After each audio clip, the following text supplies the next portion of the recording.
Hello and welcome to Real Cheating Story. I hate events like this.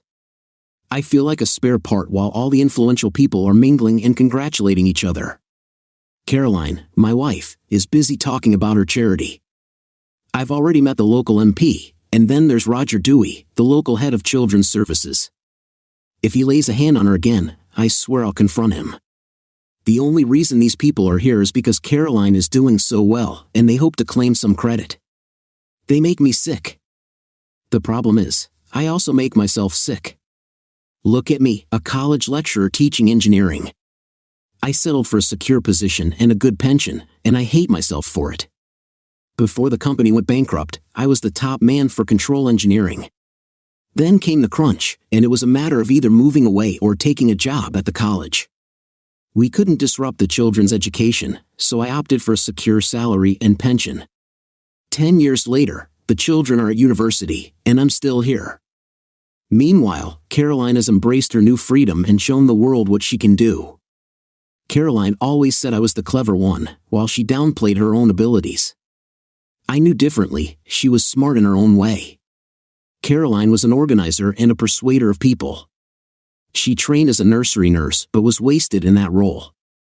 By the time the children left school, she was working as a frustrated nursery manager for an organization she was capable of running.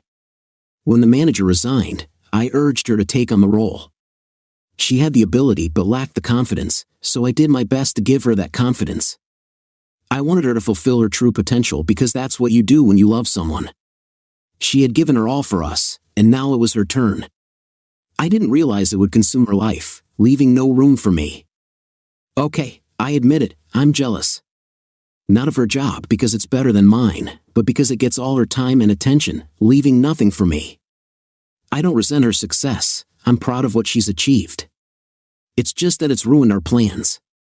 When the children left, it was supposed to be our time to do things together, see the world. Now that plan has gone to hell, and I hardly see her. That's why I'm here. If I don't show up to these events, I never get to spend time with her. Who knows, if it goes well, we might even share a small moment of intimacy when we get home.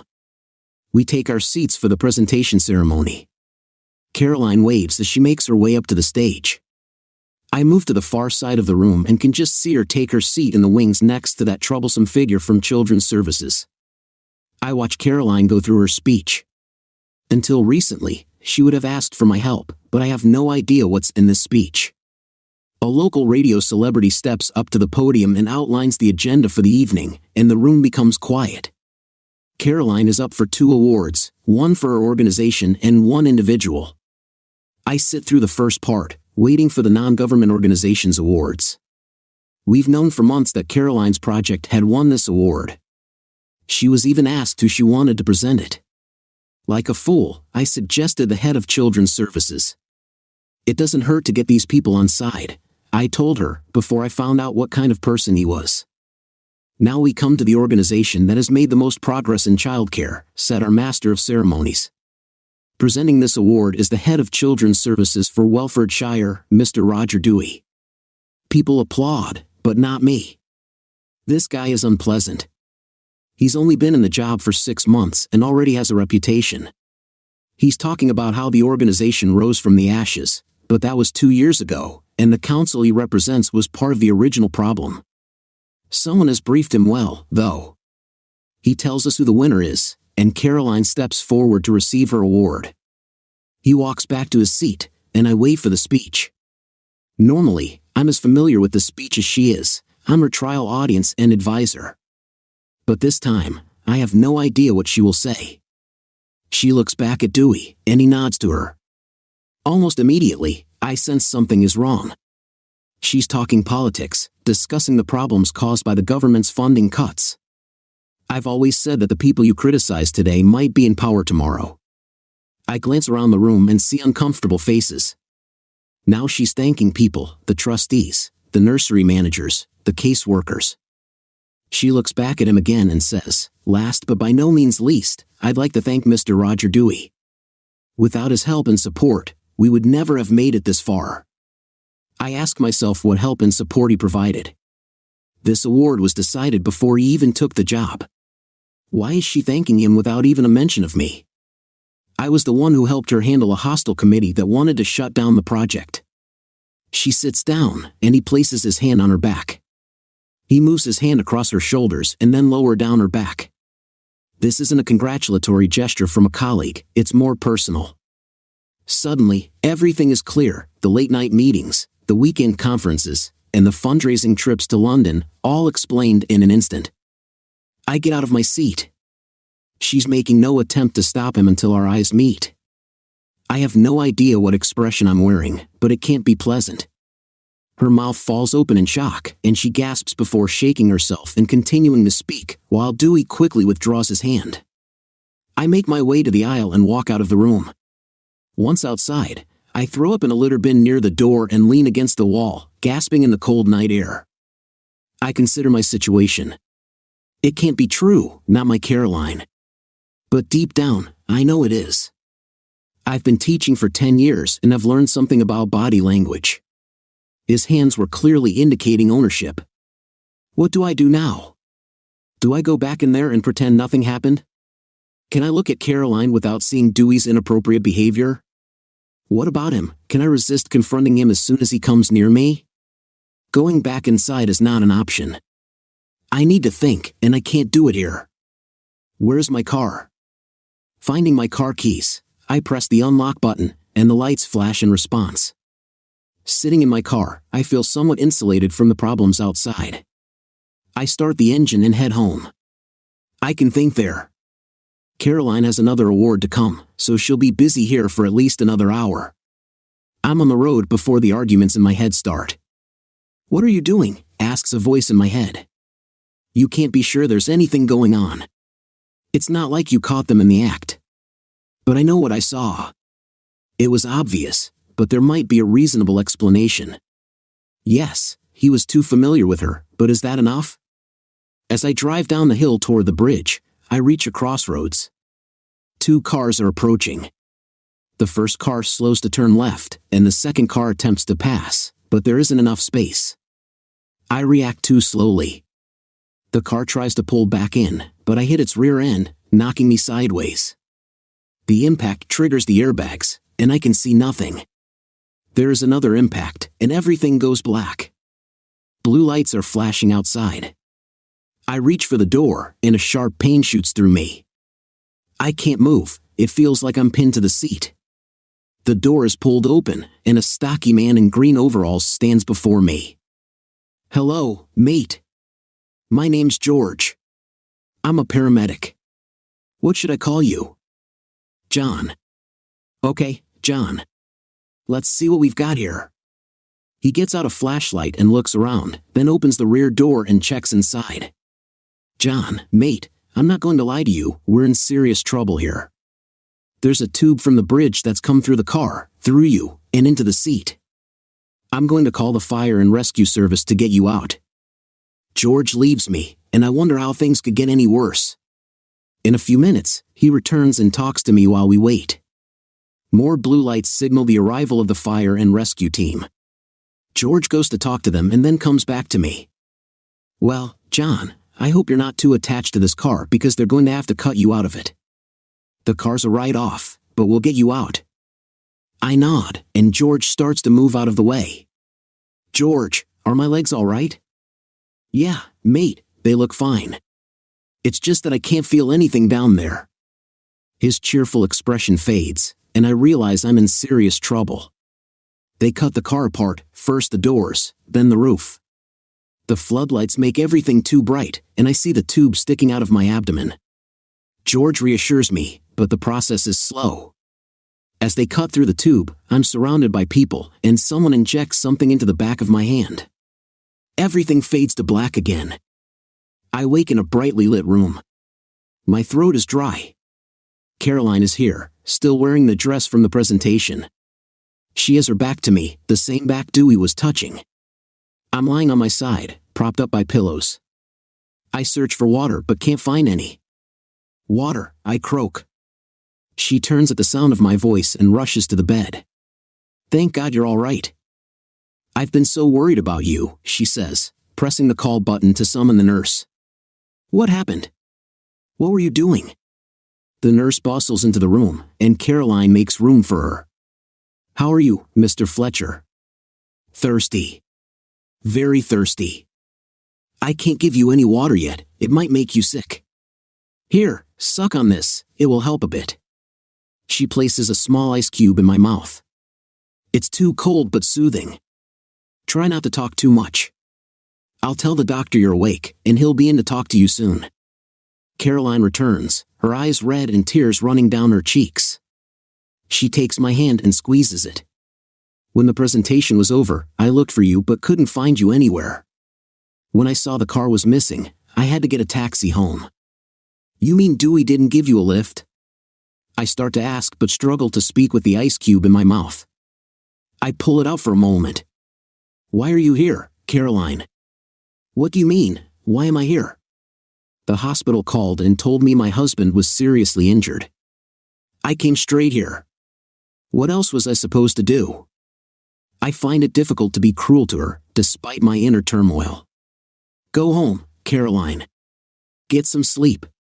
You look like you need it." "I certainly do. Anyway, you heard the nurse, I mustn't talk much." I put the ice cube back in and suck on it. Maybe I'll wait and talk to the doctor. I'm not a child. The doctor can say all he needs to say to me.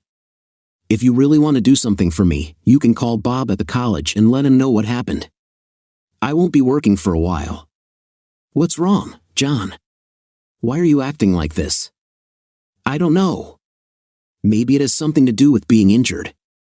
Maybe you're right. I should go home and come back later when you're feeling better. She gets up, picks up her coat, and bends to kiss my cheek. I'll be back later, she says as she puts her coat on. She reaches the door and turns back. I love you, she says, and a tear runs down her cheek. The doctor, a cheerful sort, arrives and has arranged for me to have something to drink while he views my scans on his tablet. You're a lucky man, Mr. Fletcher. The tube missed all the vital organs. How do you feel? Like a survivor of the Zulu Wars. I'm expecting Michael Caine to come in any minute with a progress report. What? Oh yes, the film. I caught it on Netflix a while back. Good to see you've kept your sense of humor. As I said, you've been very lucky, just 2 broken ribs that we've wired back in place.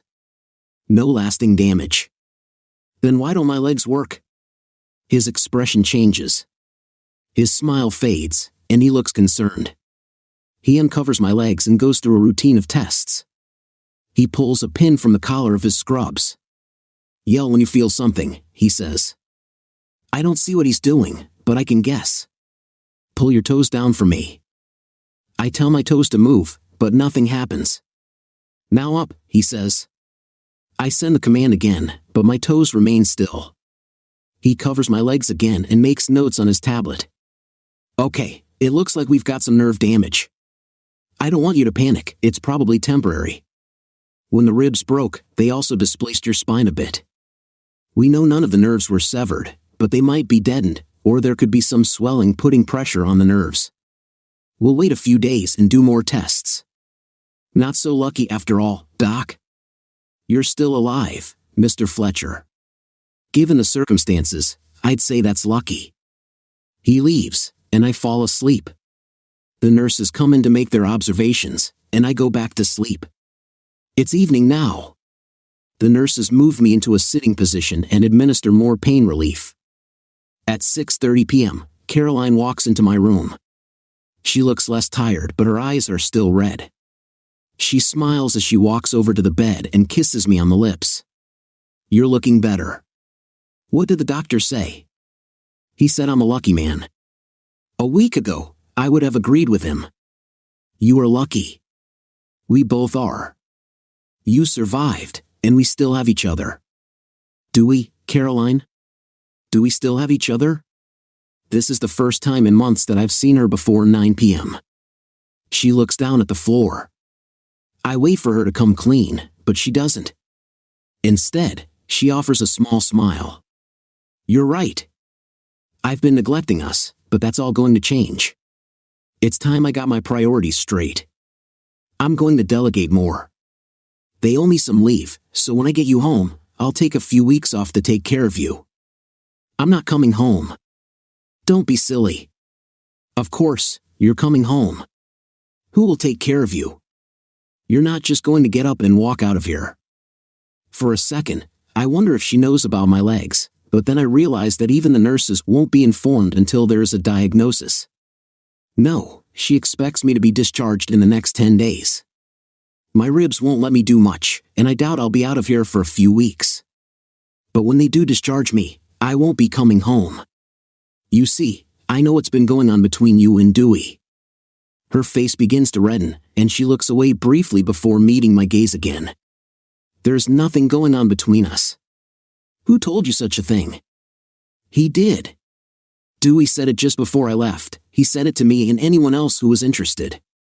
What are you talking about? He hardly spoke to you last night, and I don't blame him. I thought you were being quite rude. Not as rude as I would have been if I'd known at that point. I only knew of his reputation.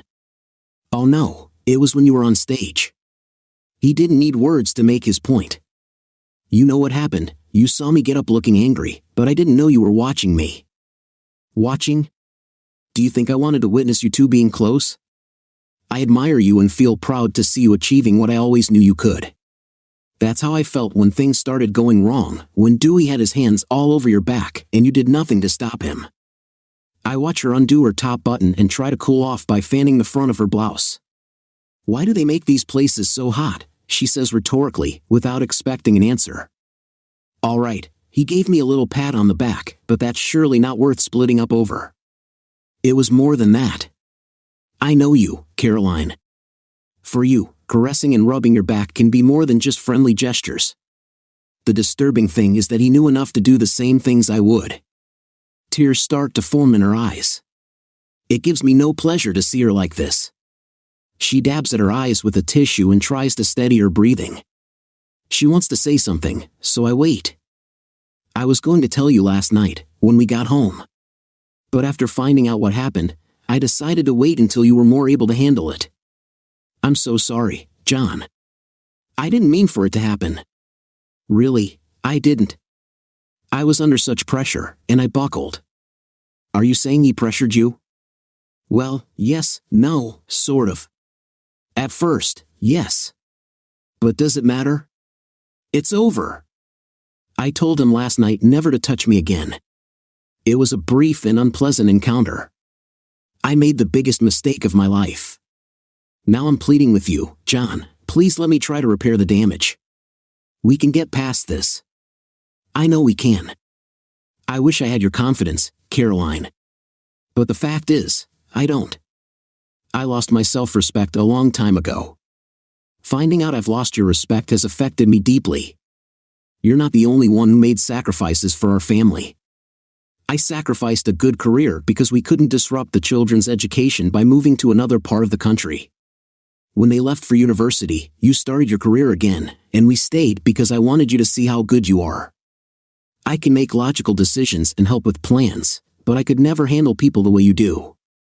You are so good at managing things. I had to give you the chance to spread your wings and fly. Now you have that confidence, and you can do it on your own. Where does that leave me? For 10 years, I've been teaching kids who aren't interested in subjects far below the level I used to work at. It drove me crazy. As the years went by and the job became more quantifiable and political, I hated it more. The only reason I stuck it out was because it was for us. Now, I find there is no us. What am I going to do? Nobody who heard me speak last night would think I've lost respect for you. You mean the speech where you said you owe everything to Dewey? No, I mean the second one, where I told everyone how I owe everything to my wonderful, supportive, unselfish husband. People were calling for you to stand up, but you weren't there. I had to tell them you were very shy. If you want to move away to find a better job, we can do that. I'll give up my job and look for something else, wherever we end up. Please, John, let me try to make it right. And how will quitting your job make anything right? It will just be another thing for me to feel guilty about. It's all right. I'm not blaming you. I'm not the man you married. The man you married would never settle for security. He would have found a way around the problem, even if it meant setting up his own consultancy. He wouldn't have ended up like me. I don't blame you. I don't respect myself either, but I do love you and respect you. All the things you see as negatives, I see as positives. Yes, you've changed, but you had a family to support. I wanted you to take the job at the college. I wanted a regular income and to be sure we could pay the mortgage at the end of the month. I'm sorry I never realized how much you hated the job. If you want to quit, that's fine by me. I can support us. Please, John, can't we leave all of this until I've got you back home? Give us some time. It will all seem clearer then. She doesn't see that she is just digging herself deeper into a hole. There is an uneasy silence as Caroline continues to dab at her eyes with a tissue. I break the silence. I have to get back my self-respect and be the man I know I can be, just like you. I need to do that. I can't kid myself anymore. What I thought I had, the reason I used to accept the situation, is gone. We can do that together. I can help you like you helped me. I really will be the best wife I can be. You've already been a wonderful wife for more than 20 years, a better wife than I had a right to ask for. But that's over. You can't be part of the solution because you're part of the problem. Now comes what I expect to be the final salvo. What am I going to tell the children? Whatever you like. Tell them we grew apart or that I couldn't live with your work commitments. You could even tell them the truth. I'll go along with whatever you say as long as you don't make me the bad guy. That's it. It's over. There are no more arguments to bring up. But what about Roger? Does he get off scot-free? He's ruined our lives and walks away without a scratch. It takes two to tango, Caroline. I know that, but it was him who did all the chasing. I deserve what's happening, but you've done nothing to deserve this. You're sitting there acting calm, but I know this is breaking your heart. I hate myself for what I've done, but he doesn't care. So she's spoken to them today? Well, what did she expect? That he'd be grief-stricken? I bet he tried to talk her into letting him come around tonight. That would explain why she's so disgusted. I don't know why I'm so calm. Maybe it's all the opiates they're giving me. You shouldn't worry about Dewey. He'll face consequences. By the end of tomorrow, the inquiry will have started, and there will be several women ready to come forward with their allegations. The college crush is one of them. I tried to tell you about her 2 weeks ago, but you were too tired. She's sobbing her heart out, and all I can do is sit and watch. I'm torn between wanting to comfort her and thinking she deserves it. Dewey asked her out to dinner to discuss her funding needs. He got annoyed when she wanted to bring her husband. She realizes what a fool she's been and what a worthless person Dewey is. She gets up and runs out of the room with tears streaming down her face. I sit and wait. I know she will come back. It isn't over until she has one more try, or so she thinks. She returns. The tear streaks are washed away, as is all her makeup. Her eyes are still red, and she looks ready to cry again at any moment. So, are you going to report him? You know that it will reflect on me. You'll be all right. Your committee won't want to lose you. I should know, I found half of them for you. They know a good thing when they see it. The worst you'll get is a written warning. Dewey is a different matter, seducing women whose organizations are dependent on him for funding. I think the council will take a very dim view of that. He probably did it all on expenses. When I give them the dates of the weekend conferences and the fundraising trips to London, I'm sure they'll look into it. If I'm right, that's fraud. He might go to jail. I hope you were worth it. She sits beside the bed, unable to control her crying. You could try to dig him out by denying everything. She's holding one hand out towards me, shaking her head as she continues to cry. I'm calm, unaffected by her outpouring of grief. She's grieving for what she must know has just ended. I wait for her to stop crying, and eventually she does. She dries her eyes and tries to compose herself. So, what happens now? If you're not coming home, where will you go? I'll stay here until I can cope on my own, then I'll find somewhere to live. I'll let you know where to find me if you decide to sell the house. You can send me my half. No, I mean us. What happens to us? Well, the doctor reckons that clean breaks heal faster, so perhaps you'd better leave now and not come back. But I love you. Then set me free. Her head goes down, and she swallows. For the first time in her life together, she's given up, accepting defeat. She gets up, comes to the bed, kisses my cheek, then turns and walks to the door. She wipes away a tear, gives me a wave, and then she's gone. It's not over. Not yet. Not for her. She'll be back to try again. The boys will be in to see me, and they'll put pressure on me to go home, to give her another chance. Who knows? If they keep it up long enough, they may even find out about the paralysis. It will make no difference. It's like a switch has flipped in my brain. For the first time, I am top of my priority list. I don't need anyone's pity. With what is in my head, I don't need legs. The college won't move my lab to the ground floor or to a building with a lift. I can probably negotiate a severance deal and insurance payments. I'll have some time to bring my skills up to date. Perhaps the doctor is right. I am a lucky man, lucky to be alive, lucky to have found out when I still have time to start again. I'm lucky to have the cash to tide me over until I get back up the ladder. Why, then, do I feel so empty inside? I don't want to do this. I never do. I must have given 24 or more presentations and lectures in the last year, but I'm still not used to it. The butterflies are fluttering in my stomach as I walk through Embankment Gardens towards Savoy Place. Good morning, Michael, I say as I reach my destination. Michael Faraday says nothing, statues are like that. He just stands looking out across the gardens and the river. You haven't seen a nice young lady, have you? About 5 feet 8 inches, long dark hair usually in a ponytail, high cheekbones, a lovely figure, but she's hidden under trousers and a loose sweater? No. I didn't think so. She'll be late, they always are, aren't they? We've struck up a bit of a relationship, Michael and I. He's the quiet one, always gives me a chance to speak, and yes, he's a hero of mine. No visit to London is complete without a quick word with Michael. Today, I'm visiting his home, the Institute of Engineering Technology, as an invited speaker. I just wish Lauren would get here.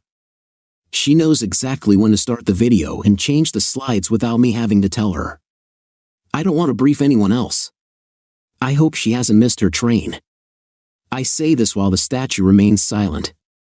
My thoughts are disturbed by the click-clack of high heels behind me. I turn, and there she is, wearing a blue skirt suit and high heels. You've got legs. Oh, you've noticed. I only bring them out on special occasions, and you did say I had to smarten up a bit. She spun around for me. Well, how do I look? I looked up at the statue. Well, Michael, what do you think? I paused before turning back to her. Michael thinks you look absolutely gorgeous. And what about you? You'll do. Come on, we need to make sure everything is set up right, and I'll introduce you to a few people. She loops her arm through mine, and we turn towards the main entrance. I reach up to rub the statue's foot. Wish me luck, I say to Michael as we head towards the steps. Good luck. I stop and turn around, there is no one behind me. Everyone is going about their business. Now what? Asks Lauren. Did you hear that? Someone said good luck. Now I'm getting worried.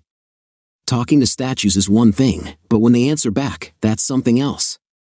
All I heard was the traffic. I'd better not tell them that one back at the lab. They'll think you've really lost it. We walk up the steps, and I hold the door for her as she slips her arm through mine. I am conscious of the admiring glances. I know what they're thinking when they look at me. Lucky guy, how did he manage to attract her? He's either very wealthy or has some other impressive quality. Back in the day, I would have had similar thoughts. They're wrong, of course. We work together, we're friends, but we don't have a personal relationship. At 32, she's a little over half my age. She's a great person and one day she'll make someone very happy, but not me. She'll want children, but I've been there and done that. Maybe it's selfish, but at 50 years old, I have no desire to go through it again. Oh yes, I've got children, 2 boys, Ross and Jamie. Don't blame me, my wife chose the names. I've got one of those as well, a wife, though none of us see much of each other now. It's been 5 years since we split. The boys share their visiting time between us. Ross got married 2 years ago, that was the last time I saw her. We didn't get a chance to talk. What's this? A reception committee? There are 3 of them standing between us and the lecture theater. I recognize the one in the middle, Thomas Horn, president of the Institute. As he offers me his hand, I am aware of the cameras flashing. That's something else I've had to get used to over the last year. They're not paparazzi, these folks normally come from in-house magazines. They're not intrusive, but sometimes you just wish they weren't there. Mr. Fletcher, welcome to the Institute. I don't like to disillusion him, but I've been a member for 25 years and have been here several times before. No reception committee in those days. It's wonderful how much difference an appearance on TV makes. He introduces his 2 associates, then tells them about me. Mr. Fletcher is the man who made the bionic arm shown on Techno's spot last week. No, Mr. Horn, Mumford Labs made the arm. I can assure you it was a team effort. Yes, of course, but you were the leader of that team. Yes, I am, but each of us plays our own part. Dr. Stockbridge here is our mechanical wizard. She is equally deserving of any credit. Their faces take on a shocked expression as Lauren offers her hand. Then, after more handshaking and exchanging of pleasantries, we pass into the lecture theater. You did that on purpose. You love to embarrass the old guard, don't you? They deserved it. They should know better. Attitudes like theirs stop women from coming into engineering. Well, since we are such a good team, perhaps you can get us both a cup of coffee while I check out the facilities. I've got to admit, working with Lauren has its advantages. Watching her climb up onto the stage revealed one of them. Her skirt hitched up slightly, and as she bent forward, it pulled tight across her figure. I sigh, some lucky person will get to be close to her. I go off in search of coffee. A look back at Lauren reminds me of what's missing in my life. I miss the company at home. If Lauren thinks talking to statues is strange, what would she make of talking to toasters and kettles? I miss the feel of a companion in my bed at night, reaching out in the morning, and I miss the good morning kisses. Oh yes, the intimacy is nice, but I can get that elsewhere. My God, the last time I was in Boston, Siobhan nearly overwhelmed me. What that girl didn't know about physical closeness wasn't worth knowing. People told me Americans were enthusiastic about English accents, but Siobhan even wanted me to speak while I was with her. The issue was that we couldn't be together without intense passion, and that's not what I miss. I return to the lecture theater with 2 coffees as delegates start arriving. I take a seat in the front row, watching Lauren get everything ready. I imagine what it must be like to wake up next to her in the morning. I imagine she would be softer, more tender than Siobhan. Doubtless, some lucky person will find out soon enough. Of course, it's my own fault I feel like this. I have a wife who still sends me birthday cards every year, invites me to spend Christmas with her and the family, and for some reason, even marks our wedding anniversary. She'd take me back anytime I wanted. The boys have said as much, but I can't bring myself to test it. She had an affair with a man who controlled much of her funding while I had been working hard to ensure she had the support needed to fulfill her potential.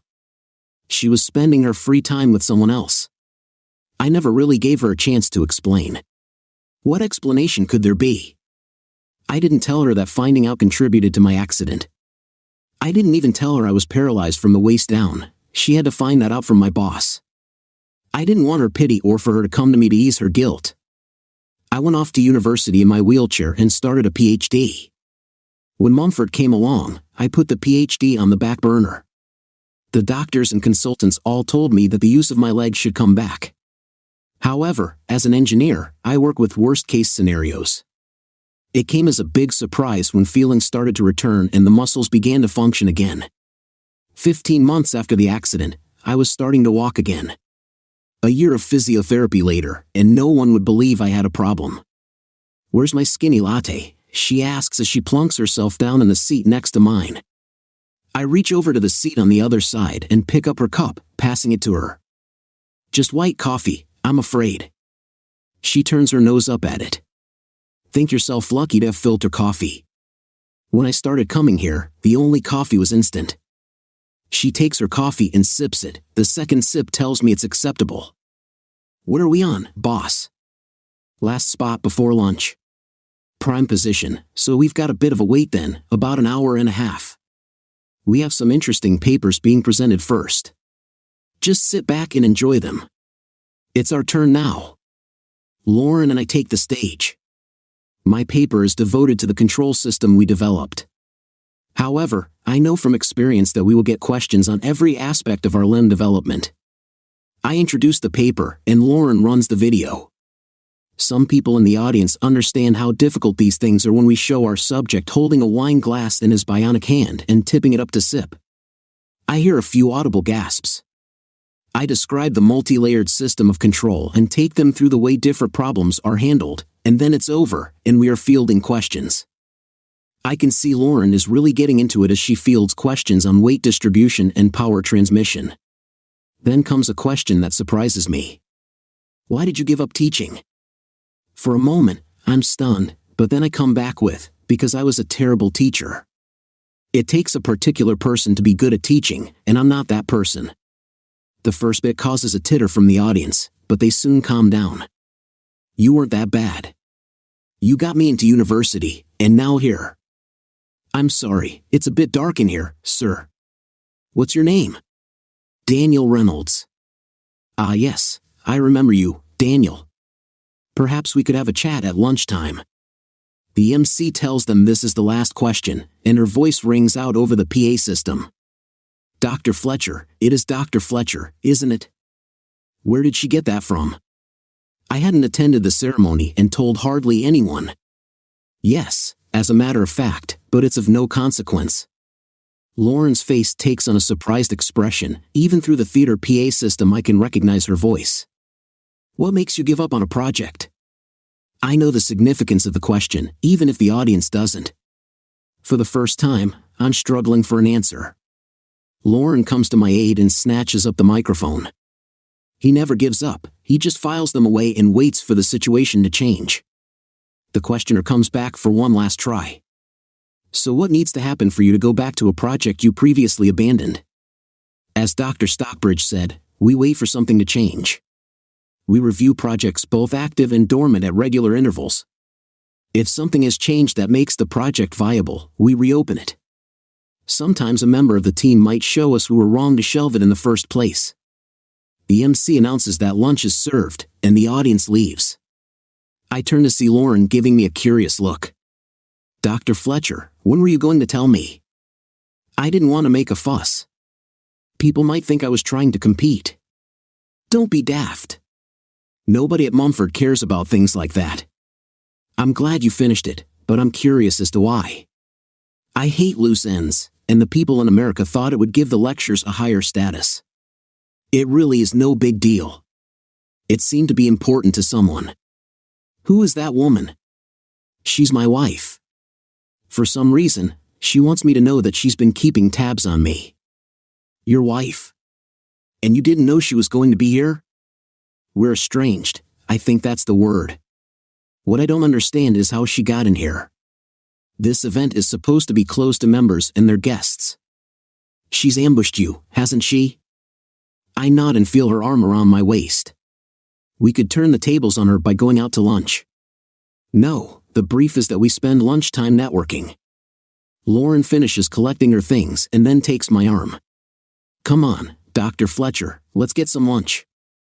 We step out into the main hall and then into the dining room where we find a sumptuous buffet laid out. Lauren goes ahead of me, adding things to her plate. I'm conscious of someone close behind me, so I'm not surprised when I hear a voice. You're wrong. You were a great teacher. If it hadn't been for you, I might have been heading into a war zone instead of attending events like this at the company's expense. Oh well, you were a one-off, Daniel. And who is to say I was right? But you were. Get your degree first, you said, then you can go in as an officer. So I got my degree. I learned so much that I realized I didn't want to join the Navy anymore. I wanted to design things, build new systems. You knew that would happen. You give me more credit than I deserve. I saw how challenges affected you. I knew there was something powerful between those ears of yours. You just had to wake up and realize it. He smiles at me, recalling something I used to tell them at the start of every course. I tap Lauren on the shoulder, and she turns to face us. Lauren, I'd like you to meet Daniel Reynolds, one of my students from my teaching days.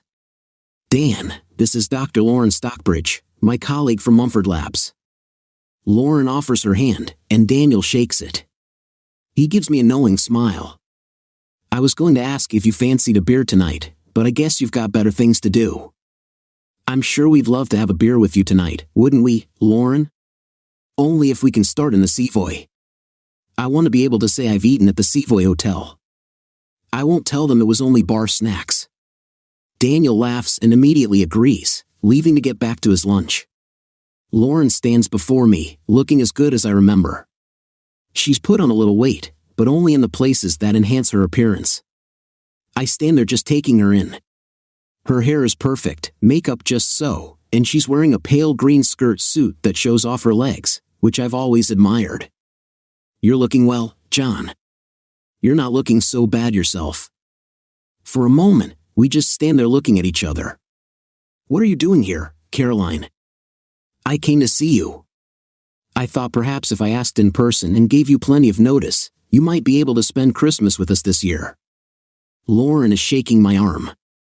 Lauren, this is Caroline. His wife. Caroline's announcement sounds like a challenge to me. She stares at Lauren, daring her to respond, and Lauren is not disappointed. Oh, so you're the one. And what is that supposed to mean? The mystery wife that everyone knows about but no one ever sees. And that includes John.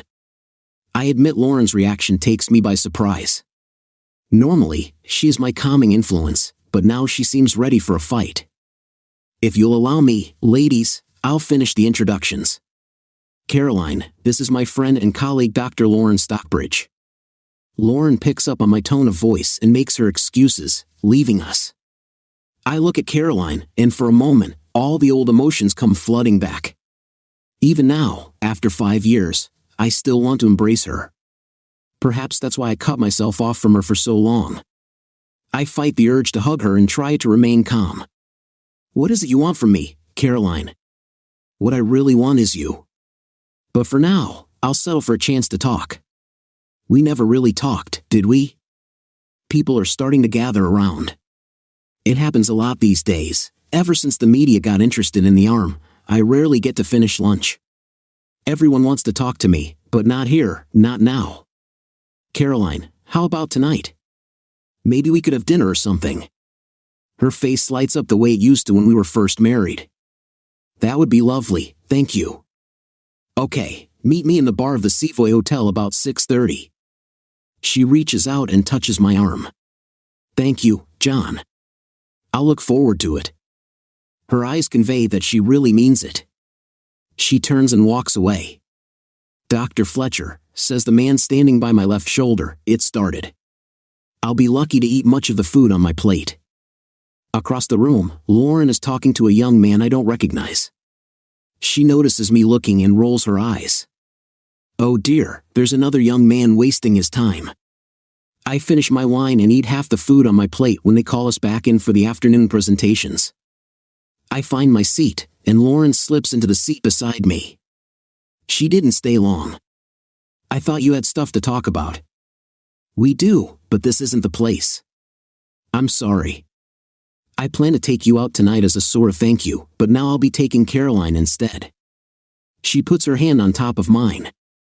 Her touch feels reassuring. Her hand, though softer than a man's, has a practical quality, likely from working with tools. It's not just about the softness but the warmth and care it conveys that makes me place my other hand on hers. I can't deny I'm a bit disappointed. I had hoped we could spend more time together. I don't get to London much, and you need to get out more. When it comes down to it, she's your wife, and like it or not, you must feel something for her, or you'd be divorced by now. I turn and look into her eyes.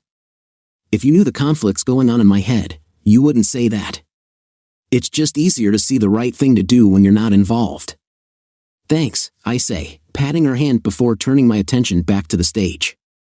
She doesn't move her hand but leaves me to think for a few moments. John, you do know I'm always here for you, don't you? Anytime, anywhere. You only have to call. I pat her hand again. What would I do without you? Exactly what you do now, just with someone else. We fall silent as the first afternoon presentation starts. I feel guilty for not giving the presentations my full attention. I'll read the papers later. My mind is preoccupied with Caroline. Can Lauren be right? Do I still love her? Is that why I haven't divorced her? Seeing her today brought back all those feelings. I really wanted to embrace her. One thing is certain, I need to sort out my emotions. The event is over for today. Lauren and I make our way back to our hotel. She goes up to her room while I have a word with the concierge. After a shower and changing into more casual clothes, I return to the foyer, where I'm talking to the concierge again. The lift doors open, and Lauren steps out wearing a sparkly silver cocktail dress that stops just above the knee and shows a little cleavage. Her hair, no longer pulled back into a ponytail, bounces off her shoulders as she walks over. She carries a dark green trench coat. The sight of her takes my breath away. Wow. I mean, just wow. If you're trying to make me regret standing you up tonight, you're doing a fantastic job. She comes over and grabs my arm. You didn't stand me up. It's not like we had a date or anything. I just thought we might go out somewhere, so I brought this dress. Well, I'm sure you won't be out of place in the Savoy bar. Let me help you with your coat. I hold her coat open and help her put it on. She turns and takes my hands in hers. Be careful tonight, John. She ambushed you today, caught you in a place where you wouldn't want her creating a scene. You don't do that unless you want something. Just make sure you don't give her anything you don't want to. She lets go of my hands and adjusts my shirt collar and jacket, surprising me by kissing my cheek. What was that for? Just to remind you I'm always here for you. She pats my chest and then loops her arm through mine. We set off across the Strand heading for the Savoy. Caroline is already there, sipping on orange juice. She seems surprised when I turn up with Lauren, taking in every detail of a younger woman's appearance. A look of disappointment spreads across her face. Oh, I'm sorry. I didn't realize we were going out as a group. Don't worry, Caroline. I think he has a plan, but he hasn't told me what it is. All will be clear once Daniel arrives. When Daniel arrives, wearing jeans and a puffer jacket, he looks a bit embarrassed. I was expecting to go down the pub just the two of us. Now I feel a bit out of place. I order a beer for him and outline my plan. Dan, I'm hoping you'll do me a favor. Lauren has always wanted to see The Lion King, and I had planned to take her. However, something else has come up, and I've had to change my plan. So, I wondered if you'd be kind enough to escort her to the theater? Well, yeah, I suppose. But what about Lauren? Lauren giggles as Daniel starts to blush but soon regains his composure. He looks across to Lauren, who is sitting on a bar stool with her legs crossed. I'm sorry, I mean I'd love to. I was just a bit surprised, that's all. I catch Lauren's eye. Are you okay with this? I whisper to her. She nods back and whispers, he's quite sweet. I hope Daniel hasn't heard that. No man wants to be thought of as sweet. I hand a company credit card to Lauren. Get yourself something to eat. Your tickets are at the box office. Just give them my name. As they leave, Caroline nudges me. You have her well trained. Her disappointment hardly showed. I don't know what you mean. She wanted to see The Lion King. Now she gets to go with someone her own age. Caroline shakes her head. So, what are we going to do? We'll finish our drinks, then we're off to St. Martin's Theater to see The Mousetrap. Okay, that sounds nice. I take it you'd rather see The Lion King. Well, yes, but The Mousetrap is fine. Good, because that's what was available at short notice. The concierge gave me a list, and I chose The Mousetrap. It's all right, John. I'm sure The Mousetrap will be fine. Good. Now, before we go, I have a question that's been bugging me all day. How did you get into the seminar? It's supposed to be members only. I came as Daniel's guest. You and Daniel? Surely you're not. Good God, no. He came to the house looking for you. We got chatting, and he said you would be presenting a paper, so I asked him to get me in. Oh, John, I'm so glad I came. I saw you up on the stage with everyone hanging on your every word. I was so proud. I wanted to jump up and tell everyone, that's my husband. Then it hit me, I don't really have the right to say that anymore. I went from elation to misery in an instant. Well, I am still your husband, unless you've divorced me without me knowing. You could, you know. I've been gone long enough. You know me better than that. I don't believe in divorce. Even if you divorce me, I will still be your wife. We committed for life, and that means life for me. We committed to exclude all others. You didn't have much trouble breaking that one, she whines. I lost my way for a while. I started to believe that I was as fantastic as everyone kept telling me. I put so much into making a success of everything that I felt entitled to enjoy myself. And you didn't think you could enjoy yourself with me? It wasn't like that, John. I know it's difficult to understand, but spending all my time working made me feel guilty about enjoying myself with you. It was like, I shouldn't be here. I should be working, trying to pull the project together. All those people depended on me. Didn't stop you enjoying yourself with Dewey, though. No, it didn't. That's where he was clever. He made it sound like I was working for the project. It started with dinners where there would be people who funded projects like ours, so it was like being there to secure funding. After a couple of weeks, the potential funders stopped turning up, but we did get some grants. When that happened, he made it sound like it was all down to him. I felt as if I owed him something. It was all very subtle, but I did feel pressured. When he asked me to go to London with him, I felt I owed him. So you owed him your body? Oh, don't, John, please. I've been through this so many times, and you couldn't make me feel any worse than I already do. The physical aspect didn't come into it for me. It was like the price I paid for having a little fun I should have been having with you. If it all started out so innocently, why didn't you tell your husband about these cozy dinners with prospective funders? Come to that, you could have invited him. Tears are welling up in her eyes. She's had 5 years to rehearse this and still can't do it without crying. She takes a deep breath and tries to control herself. I don't know. I've been over it time after time, and I still can't come up with an answer. I wish I could. It was like work and home were two different worlds, and you didn't exist in the work world. I existed, all right. As she pulls out a tissue and dabs at her eyes, I glance at my watch. Your coat. It's curtain up at 7:30. We need to get a move on. She picks up her coat, and I help her put it on. On the way out of the Savoy, the concierge offers to call a taxi for us, but I decline. On a dry night like this, the best way from the Savoy to the other side of Covent Garden is to walk. We set off back across the Strand. She takes my hand as we cross the road and is reluctant to let go. Realizing she won't keep up with my normal pace in her high heels, I slow down to a leisurely stroll. I was worried you'd never be able to do this. Walking, I mean. You and me both. I should have believed the doctors. Why did you hide that from me? I was devastated when I found out you were in a wheelchair. It really hurt to know you would rather depend on strangers than me.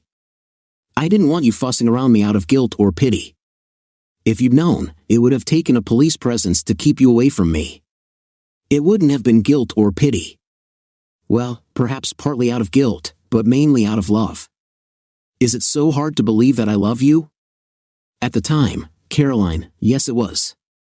You destroyed me that night when the paramedic told me what they were going to do to get me out of that car. I told him not to bother. She gasps and stops walking, turning me around to look at her. She looks deep into my eyes. Oh my God, you really mean it, don't you? You really wanted to die? At the time, it seemed to solve all the problems. I wouldn't have had to deal with the situation, and you'd be free to be with Dewey. I've told you before, it was never him I wanted. Do you think I'd be here now if I wanted someone else? She throws her arms around me and holds me tight, her head resting on my chest. The noise of the traffic drowns out what she was saying. I think she may be crying. She releases me and steps back. I can see the black lines where her mascara has run down her cheeks. She reaches into her bag for a tissue and dabs at her eyes. I take the tissue from her and gently wipe the black marks from her cheeks.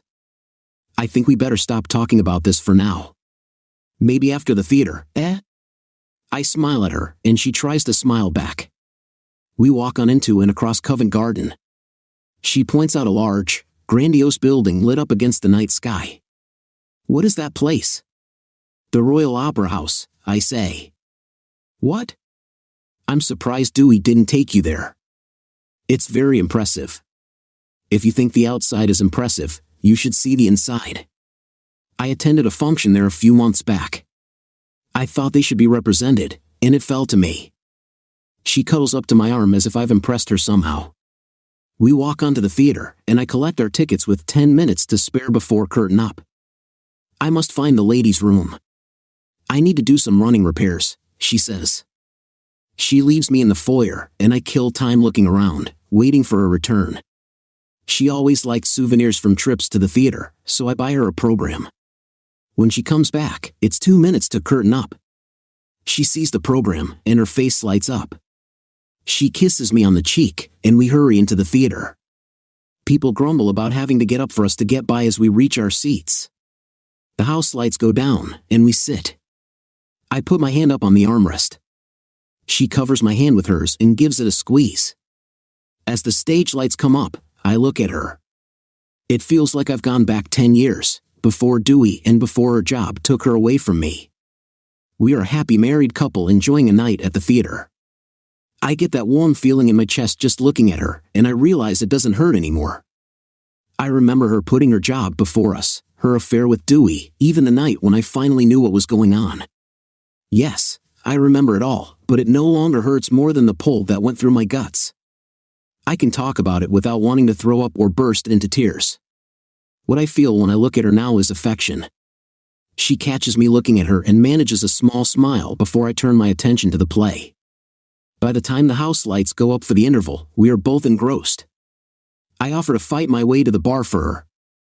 No, thank you, John. I'd rather sit and talk if that's all right with you.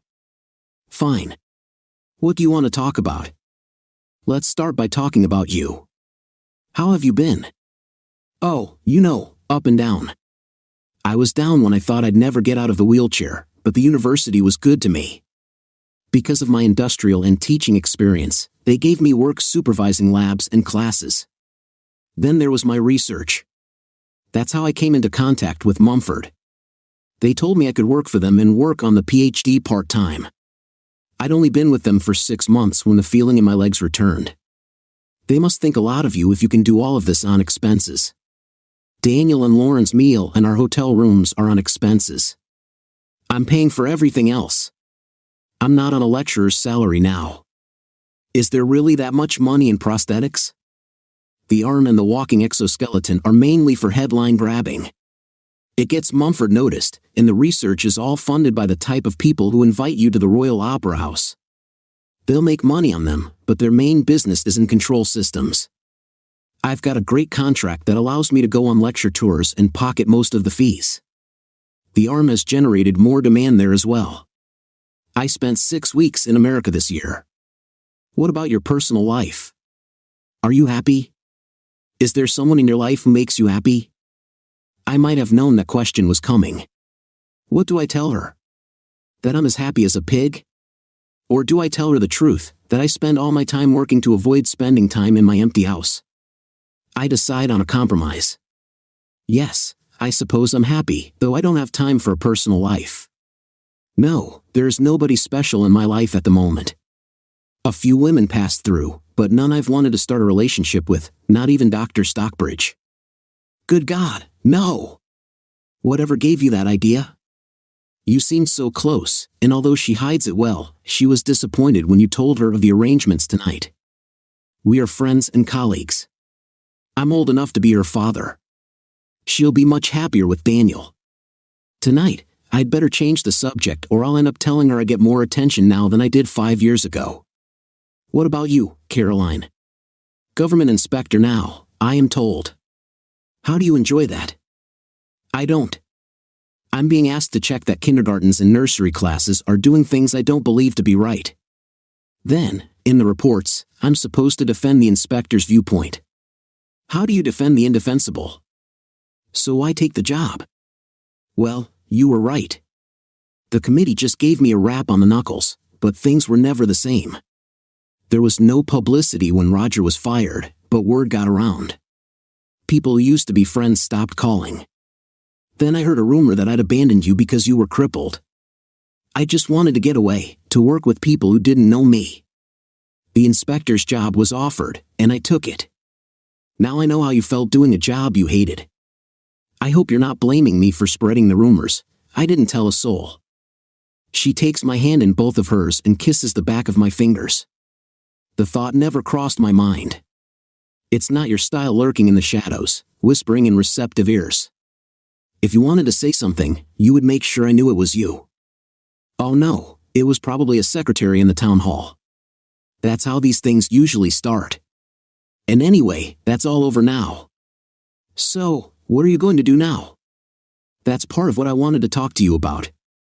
I've been offered a new job, Deputy Head of Children's Services. You don't need my approval, Caroline.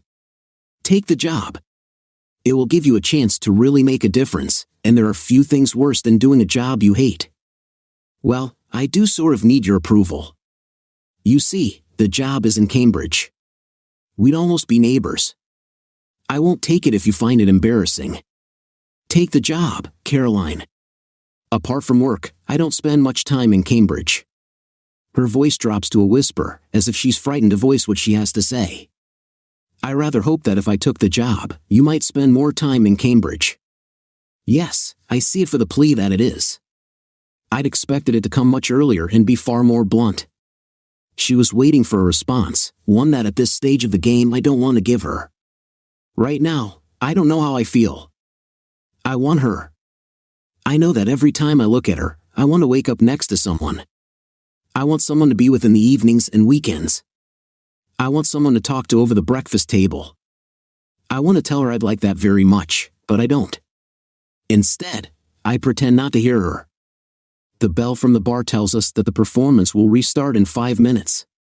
People are coming back to their seats, and the conversation ends as we settle in for the second half of the play.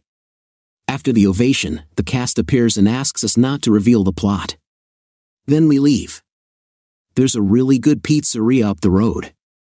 We could go for a bite to eat. I'd like that. It's only a 5-minute walk to the pizzeria, and we are soon seated and placing our order. Caroline is fascinated by the chef spinning the pizza dough above his head. You certainly seem to know your way around the West End. I'm impressed. I've been here quite a lot over the last 3 years, and I've never had a problem remembering the geography. Our wine arrives, and I'm offered a taste. The waiter pours a glass for each of us. Caroline picks up her glass and offers a toast. To better times.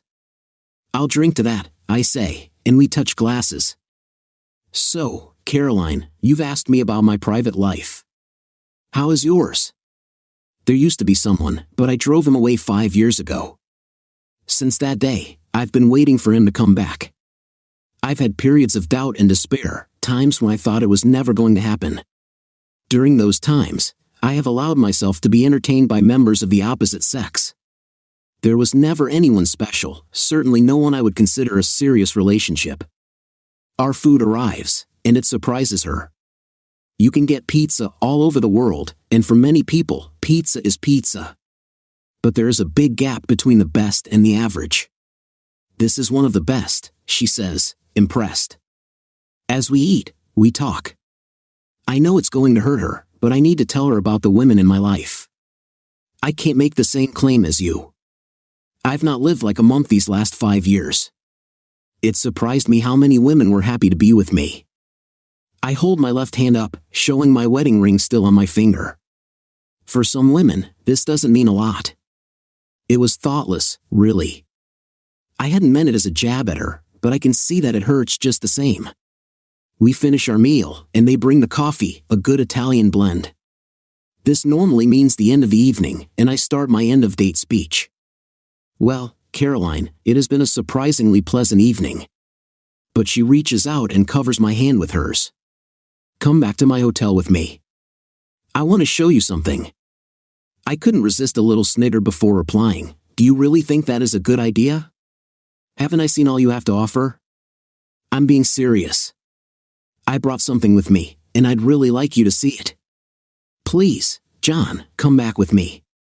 You don't have to stay. I just want to show it to you. We hail a cab and ride back to her hotel, a Hotel Ibis, a little Spartan but perfectly comfortable. In her hotel room, I sit on the bed while she rummages around in her suitcase. She passes me a book and comes to sit beside me, her skirt riding up slightly, showing off her legs. I smile as I note she is wearing stockings. I open the book and find a surprise on the first page. It's a picture of me in my wheelchair being pushed across the university campus by an attractive young woman. That's the university campus. Who took this? I did. When Bob told me they'd let you go because it was too expensive to make your lab wheelchair friendly, I was shocked. As soon as I got your address, I drove up to talk to you. I was going to beg you to let me back into your life. I hoped that once you realized you needed someone, you might let me back in. When I got there, I found you already had all the support you needed. Was she one of your little admirers? No, I was still too angry for anything like that. I'm ashamed to say I was pretty unpleasant to most of the girls at that point. She looks happy. I look at the picture again. Yes, that's Amy. She was one of the more persistent ones. She wanted to repair the damage others had done to me. I treated her badly, took all the help she offered, but gave her nothing in return. What puzzles me now is, if you traveled all the way up to visit me, why did you leave without doing so? Look at her, she's young and beautiful. How could I compete with her?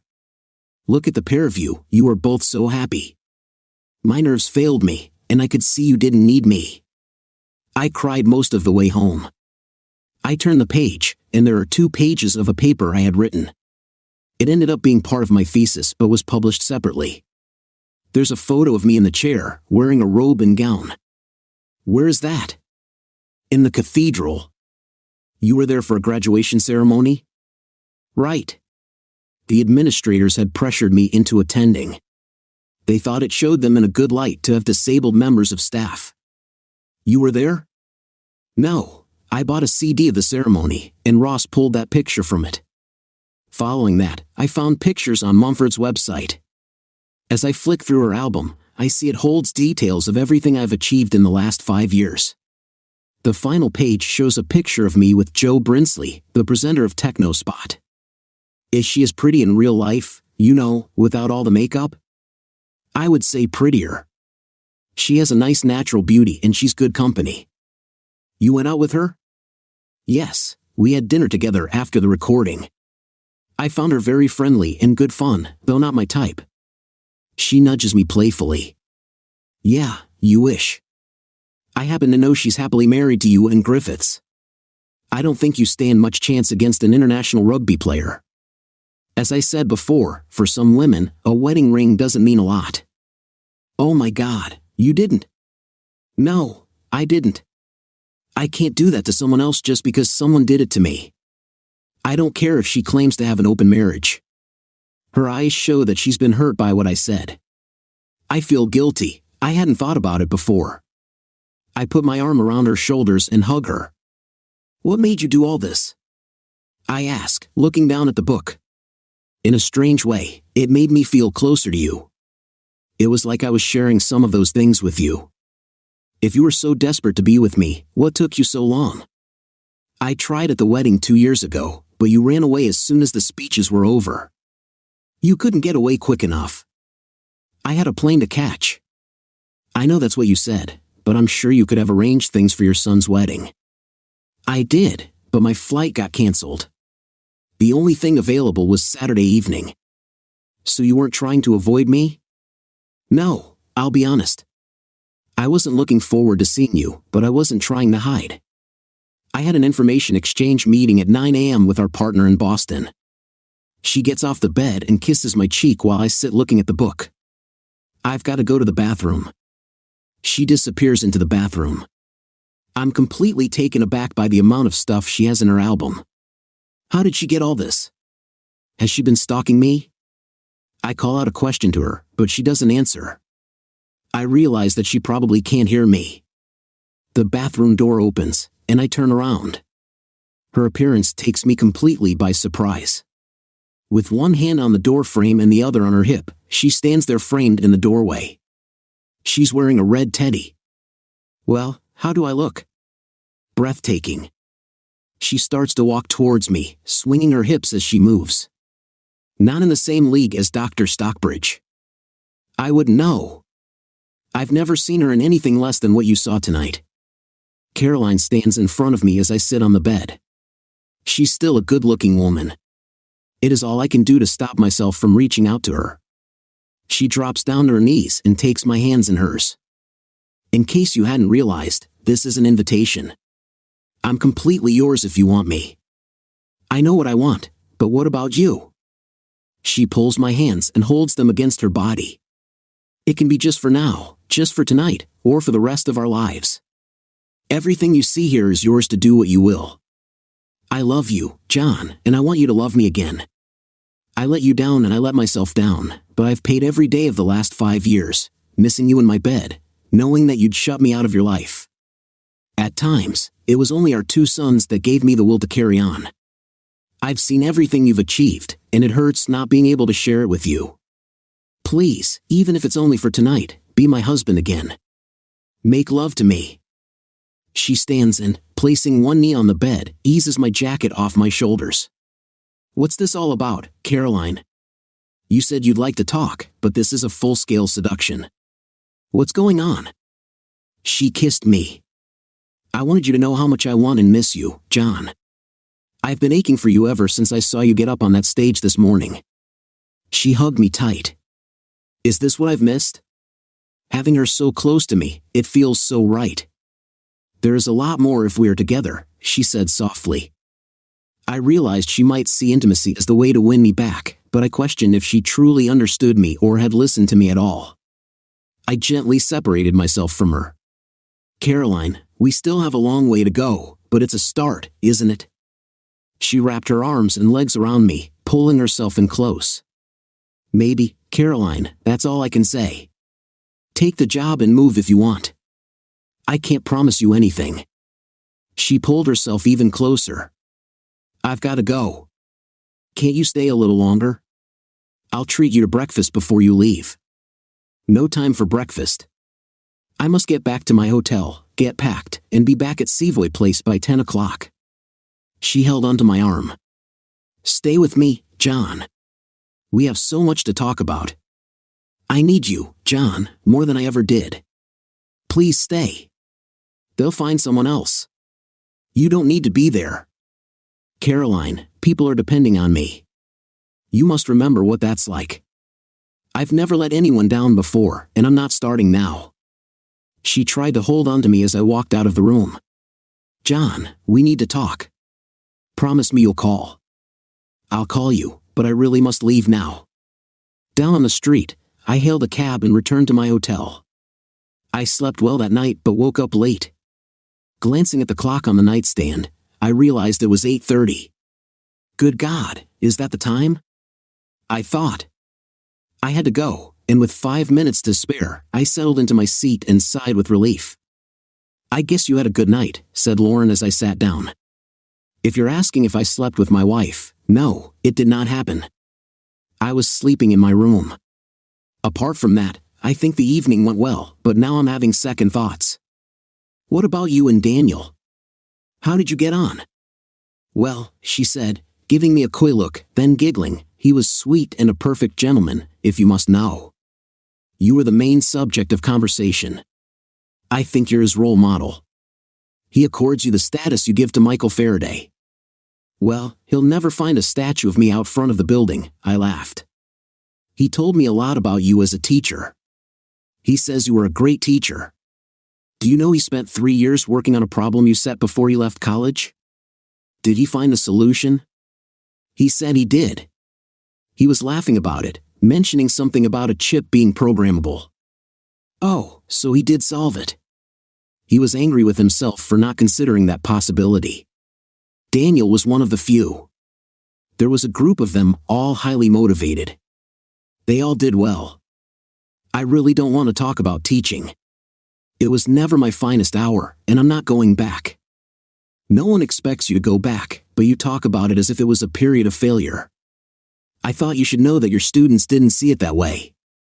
My silence conveyed my desire to drop the subject, and Lauren picked up on it immediately.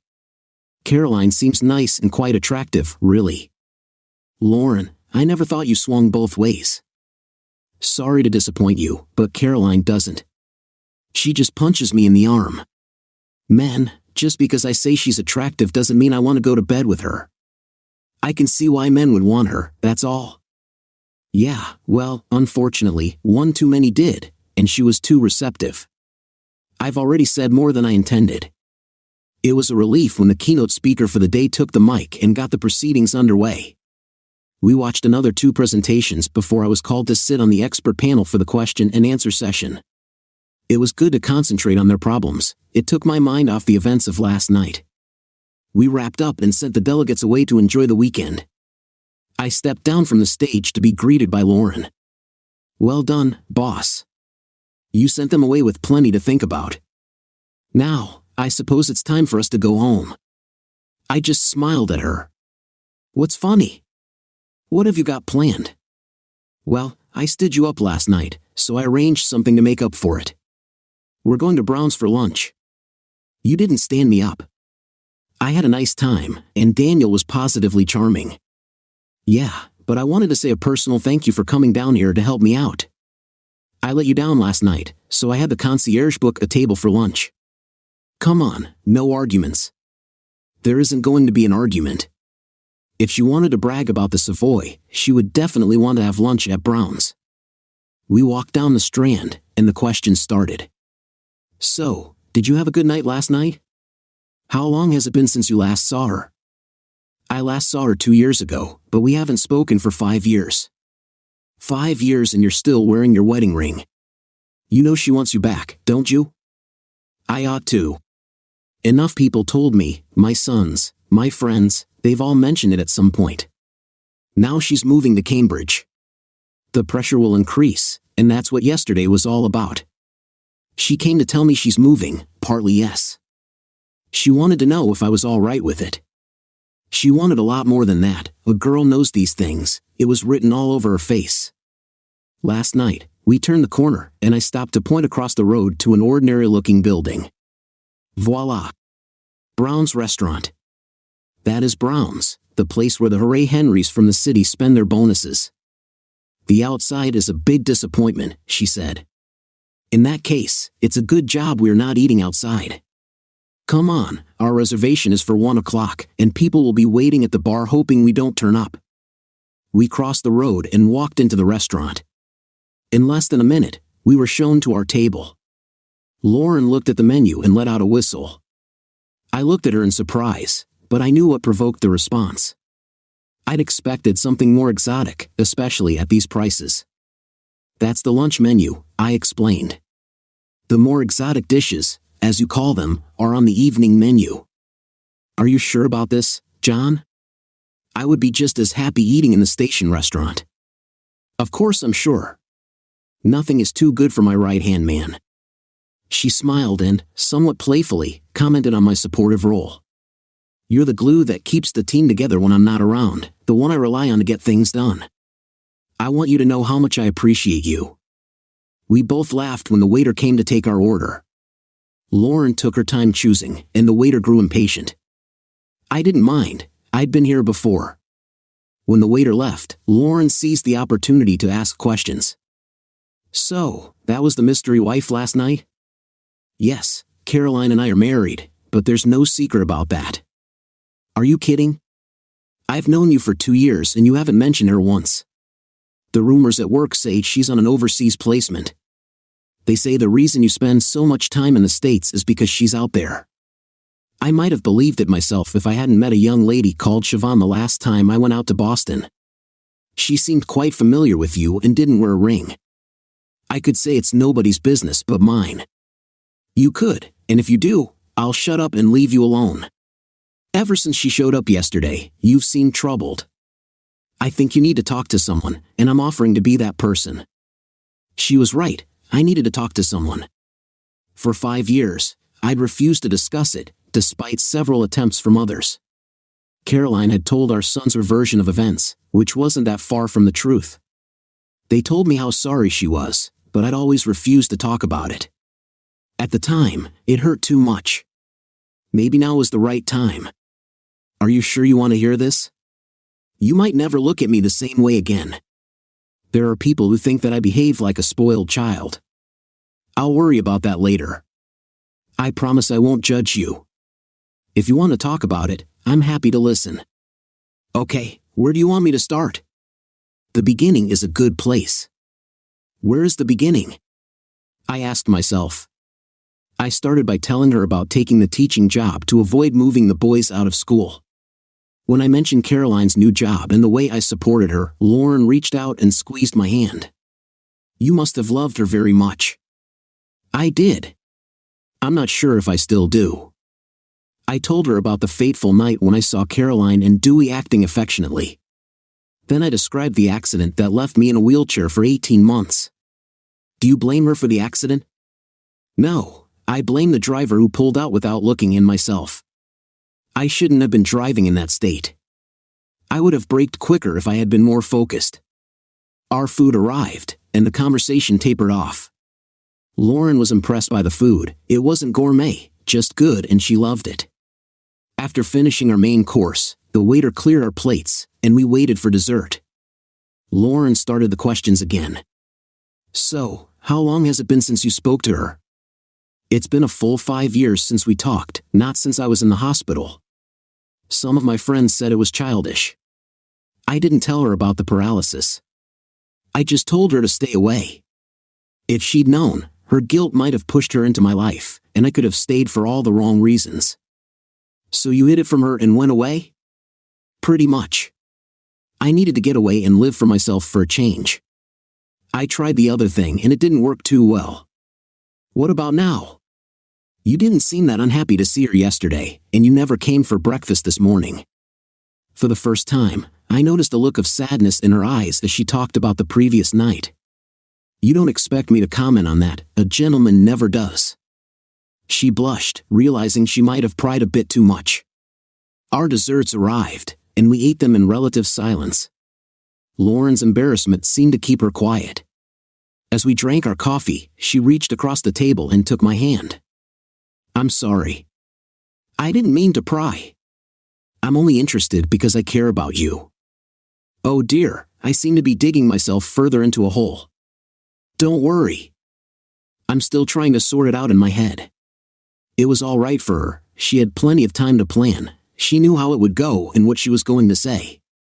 I had to do it all on the fly. I called for the bill, settled up, and we left the restaurant to head toward the hotel. Have we got time to say goodbye to Michael? I asked, laughing. He's gotten to you, hasn't he? Quite right too, he was quite a man. Well, the real reason is that I fancy a walk after that lunch. By the way, I solved the mystery of the talking statue, it was Daniel. He arrived as we were going in and heard what you said. We walked towards the impressive frontage of Charing Cross Station, then down to the embankment, turning into Embankment Gardens. She took my hand as we walked past a cafe. If we'd eaten there, perhaps I wouldn't need to walk it off. Are you saying you didn't enjoy it? I asked. Don't be silly, of course I enjoyed it. But you didn't need to spend so much. We continued walking, enjoying the sunshine, until we came up to the statue. She skipped ahead and looked up at the statue of my hero. Well, Michael, what do you say? Did our boy do well? She paused, as if waiting for an answer. Yes, I thought so too, she said, turning back to me. Michael says you did very well. He's proud of you. I couldn't help laughing as she spoke to the statue. Do you think he might help with your other problems? I doubt it. Women did as they were told in his day, didn't they, Michael? Is that what you'd like, an obedient servant? Certainly not. No one was prouder than me when Caroline showed the world what she could do. It would have been nice if she'd recognized what I gave up for her. The smile disappeared from her face. She grabbed my arm and buried her head in it. Sorry, boss. I got carried away. I didn't mean to bring up old wounds. Don't worry, I'm over it now, I said, looking up at the statue. You see what it's like now, Michael? You should be glad you never had to deal with modern women. She playfully punched me on the arm and grinned. Well, that's it, Michael. Maybe we'll meet again next year. Lauren was still smiling, and it gave me a warm glow inside. She really is the complete package: beauty, brains, and charm. She makes me wish I were 10 years younger. Come on, I said. Let's get back to the hotel, pick up our bags, and get a cab to the station. We caught the last train before the weekend rush and found seats with a table between us. I was feeling the effects of my lack of sleep, and Lauren got out her iPad. I'm checking my emails first, then I'll look up Michael Faraday. I ought to know more about him, she said. I smiled at her. You'll find there's a lot to learn. He was a remarkable man. As I settled into my seat, I tried to stifle a yawn and found it difficult to keep my eyes open. Sleep was beckoning, and I was unable to resist. I walked along the carpeted corridor of an upmarket block of flats. Young Daniel has done well for himself, I thought as I rang the doorbell. I waited, but no one came, so I rang again. Just as I was about to leave, I heard movement on the other side of the door. Daniel opened the door wearing a bathrobe, his hair still wet. I was in the area and thought I'd drop by, I said. I wanted to make up for that night we didn't get in London. Oh, yeah. Look, I'm fresh out of the shower. Why don't I get dressed and meet you in the pub across the road in about 10 minutes? I was about to walk away when I heard a familiar voice. I don't know if you're up for it, but I could use some company right now. Over his shoulder, I saw Caroline walk into the passage wearing nothing but a towel. Sorry, he said, stepping back to let me pass. I walked into his flat, feeling nothing but disdain for the woman in front of me. She clung to the towel like it was a lifeline while her other hand covered her mouth. You're lying. To think I imagined we had a chance of getting back together. I didn't lie to you. I didn't. You told me you and Daniel weren't together. We're not. This is just two people helping each other out. And what about there being none? I pressed. That wasn't a lie. I was just being economical with the truth. I never use my bed. Come on, John, you've not been living like a monk. You said as much. Exactly. I was completely honest with you, but it obviously didn't work both ways. Honesty has never been your strong point.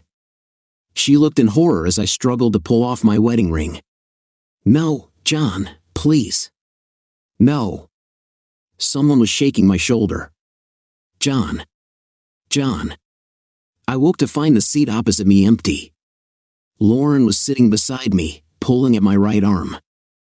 I look down and see I am gripping my wedding ring. You were dreaming. Are you all right? The train had come to a standstill, and for a moment, I stared out of the window, collecting my thoughts. Yeah, I'm fine. I just needed to sort a few things out. I twisted my ring, easing it over my knuckle. Are you sure you want to do that? Yes, it's over. There's no going back. I've realized what was bothering me. How do you go from being a reserved person to someone who can suddenly be so forward? Does it matter? From what Siobhan told me, you've hardly been celibate. No, it probably doesn't, but she led me to believe that even a nun would have more attention than she did. It's not about that anymore, I'm over that. It's the deception. There might be other reasons for the changes, reasons that fit what she told me, but the fact that I'm asking these questions means I don't trust her. After 5 years, I still question everything she tells me. For the first time in 5 years, tears fill my eyes as I finally accept that my marriage is over. Lauren puts her arm around my shoulders and uses a tissue to wipe the tears from my eyes. The train moves off, and for the first time, I notice the station name, Cambridge. Hey, that's your stop. It doesn't matter. There are higher priorities here. The train picks up speed as I slip the ring off my finger and drop it on the table. Lauren picks up the ring and tries to put it in my pocket. I close my hand over hers. No, you keep it. Maybe you'll find some lucky man to give it to. She smiles and puts it back on the table. You're joking. When I get married, we'll have tungsten rings. That's an unusual choice. Not really. Tungsten is hard and incredibly strong. That's the kind of marriage I want, something strong and enduring, not something soft and weak like gold. Then we'll just have to leave it for the cleaner. You might change your mind. No, I won't. When I see her, all the memories of those 20-odd years come back. I'm lonely. I need someone in my life, but not her. After 5 years, I can't forget. I don't trust her. I can't spend the rest of my life checking up on her, wondering what she's up to while I'm away. This is a decision I should have made 5 years ago. She holds my hand while dabbing at my eyes with her other hand. You could give it back to Caroline, she suggests, picking up the ring from the table. I want to talk to her first. Sending it in the post seems cruel. There's no hurry, she says, dropping the ring into her handbag. It'll be right here when you decide. It's not far from Cambridge to Ellie, and soon the train is slowing down for my stop. We both get up and retrieve our luggage. We step from the train and walk to the end of the platform. I stop at the barrier, expecting her to walk onto the footbridge so she can get on the next train back to Cambridge. Thanks, Lauren. It's good to know I've got a friend. The train back to Cambridge should be here in 10 minutes. Oh no, I'm not leaving you here in this state. At the very least, I'm making sure you get home safely. We walk through the barrier and through the station to the taxi rank. In the cab, I give the driver my address for the short journey to my little cottage. We sit hand in hand. On arrival, I give the cabbie enough for the return fare and tell him to wait. We get out of the cab and walk to my front door. I turn to look at her. Thanks, Lauren. I'm glad you were here. I lean in to kiss her cheek, but her hands come around my neck, and I find myself kissing her lips. They feel soft and warm. Her lips part slightly, and I pull back in time to see the taxi drive away. Damn, I told him to wait. I even paid him to take you back, and I told him to go. Lauren, we can't do this. I'm your boss. I resign. You can't resign. What would I do without you? You don't have to, but if the job is standing between you and me, then I resign as of now. I've held back before because I thought there was a loving wife somewhere. I all but accused Siobhan of wishful thinking, but now I know you're free. Why wait? What am I going to do with you?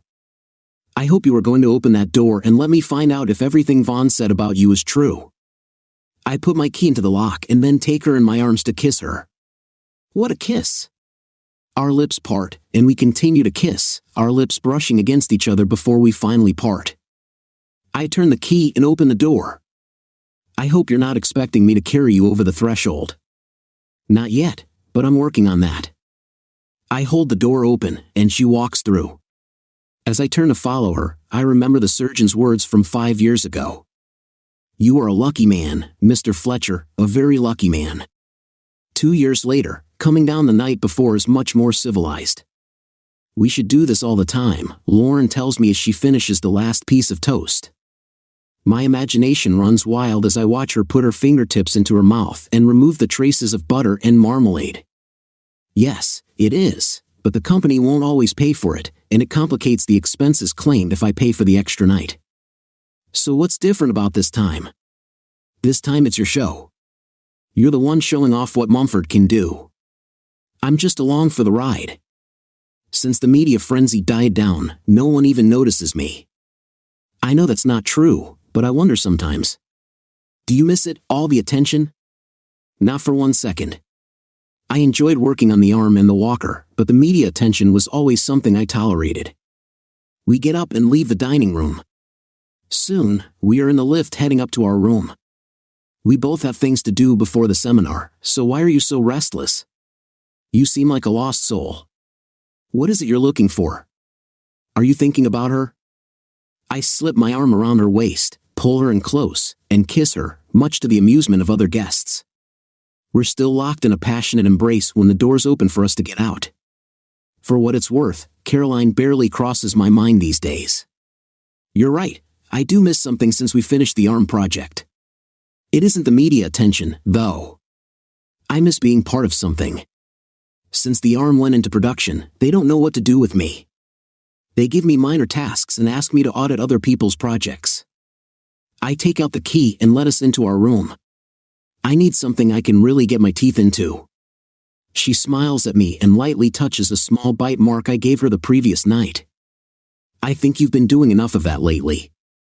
That's not a complaint, you understand. She heads off to the bathroom to freshen up, though I see nothing that needs fixing.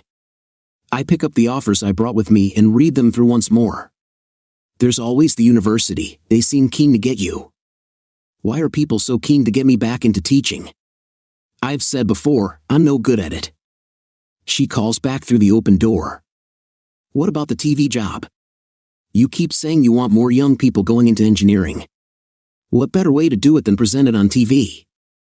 Her head goes back into the bathroom, and I peruse the offer from the TV company. The money is substantial, and it would only tie me up for 2 months of the year. Just keep away from Joe Brinley. I've seen the way she looks at you. That woman is a man-eater. Now, how do I look? She is standing in the bathroom doorway, hands in front of her, looking nervous. Absolutely ravishing. She laughs. You mean ravishing? I know what I mean. Now come over here and let me get started. Down, boy. We don't have time for that. Come on, we need to get over to Savoy Place. She takes my hand, and we head down to the street. Once we leave the roar of the traffic on the Strand, she puts her arm around my waist and pulls me close to her. What's wrong? Got stage fright? Yes, I suppose that's what it is. It's all right for you, you've done plenty of presentations. But this is my first one. For me, every presentation and lecture was like the first one. Something would be wrong if I wasn't nervous. Don't worry, you've got your cue cards. Just do it the way we rehearsed. Once you get started, you'll be fine. I'll be in the front row, ready to prompt if you need it. She smiles at me and drops her head on my shoulder as we walk down the slope towards the river. Michael Faraday stands out in the spring sunshine, looking out across the embankment and the River Thames as he has for many years. He remains unmoved as we walk into his little garden. Lauren reaches up to touch his foot. Good morning, Michael. It's good to see you again. How does it feel to be the subject of John's first TV show? Hold on, nothing's been decided yet. Oh, come on, John. You've been mulling it over for a couple of days. It's only a matter of time before you realize that you could do both. As a matter of fact, I've already decided to propose it to the university. A bit of TV exposure would do them the world of good.